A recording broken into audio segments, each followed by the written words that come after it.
Saya Kiki, umur saya 22 tahun. Aku mau tanya nih dok, soal vitamin tadi.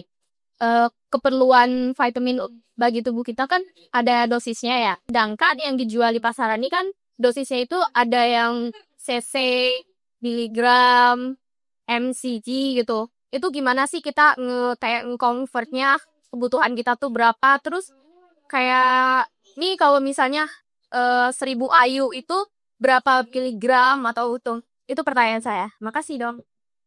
Ya, terima kasih untuk pertanyaannya. Ya, pertanyaan yang bagus. Jadi, uh, vitamin di pasar kita udah banyak banget ya, Pak ya. Mereknya juga kayaknya ratusan juga udah ada gitu kan.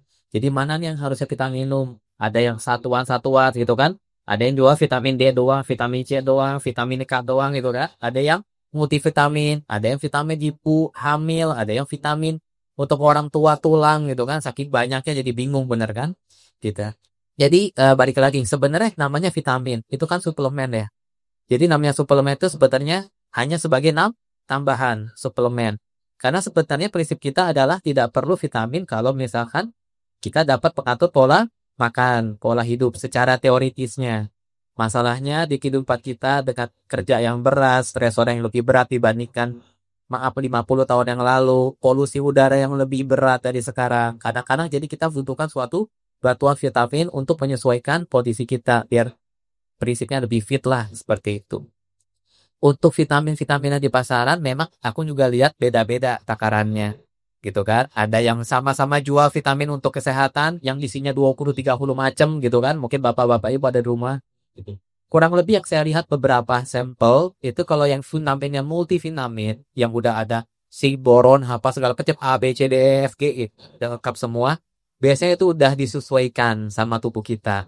Walaupun samanya saya balikin vitamin untuk membalikkan untuk sebagai tambahan aja gitu. Secara dasar teoritisnya, vitamin itu sebenarnya lebih ribet. Kenapa?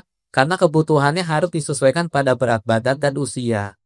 Jadi orang bapak yang usianya 60-an dengan ibu yang usianya 20-an jelas sebenarnya vitaminnya berbeda. Tapi kan tidak mungkin dijual untuk usia kan gitu kan. Paling dibedakan. Ini untuk yang usia 60 tahun ke atas ada seperti itu.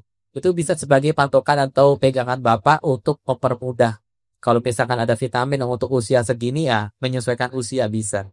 Tapi kalau dia jual biasanya tidak ada usia atau apapun, dia biasanya ambil mayoritas general gitu. Karena bagaimanapun vitamin itu jika berlebihan juga tidak baik. Contohnya vitamin C yang tadi saya udah bilang, ya kan? Dosis yang terlalu berlebihan, jangka panjang yang terlalu berlebihan juga tidak baik. Vitamin D juga begitu yang lagi ngetren. Dosis yang terlalu tinggi juga tidak baik gitu. Jadi biasanya kalau saya sih kalau ketemu di rumah sakit gitu kan, pasien ada vitamin, saya suruh bawa vitaminnya.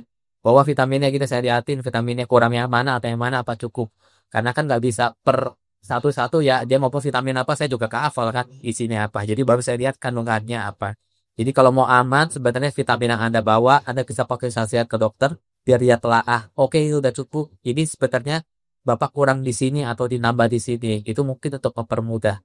Untuk konversinya sebenarnya balik lagi sih kita pakai Google juga udah bisa ya pakai Google ya dok ya. Jadi ada berapa mikrogram kita pindahin ke IU gitu kan. Maksudnya kayak vitamin D kan. Gitu. Cuman kalau misalkan yang vitamin D sekarang di pasarannya kan pakainya IU ya, internasional unit ya. 400, 1000, 2000, 4000, 5000, 10.000 gitu kan. Itu sebenarnya adalah penyesuaikan tubuh. Itu menyesuaikan kebutuhan kita. Jadi kalau misalkan mau pakai dosis yang tinggi, saran saya konsultasikan aja ke dokternya. Karena di sampingnya tinggi dosisnya itu ya efek sampingnya juga lebih tinggi. Gitu aja sih.